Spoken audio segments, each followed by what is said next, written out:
नमस्कार, माझं नाव डॉक्टर प्रीतम कटारिया आहे आणि मी कन्सल्टंट मेडिकल ऑन्कॉलॉजिस्ट आहे Sir H N Reliance Foundation हॉस्पिटलमध्ये.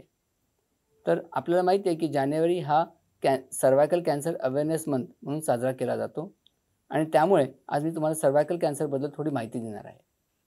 तर आजचा आपला विषय असणार आहे की मुलींमध्ये आपण सर्वायकल वॅक्सिन का द्यावे. तर आपल्याला माहिती आहे की आशिया खंडामध्ये सर्वायकल कॅन्सर हा HPV इन्फेक्शन म्हणजे ह्यूमन पॅपिलोमा व्हायरस इन्फेक्शनमुळे होणारा आजार आहे. जर आपण हा इन्फेक्शन बंद करू शकलो किंवा वाचू शकलो तर आपण पुढे जाऊन सर्वायकल कॅन्सर होण्याचा जो प्रमाण आहे ते कमी करता येईल.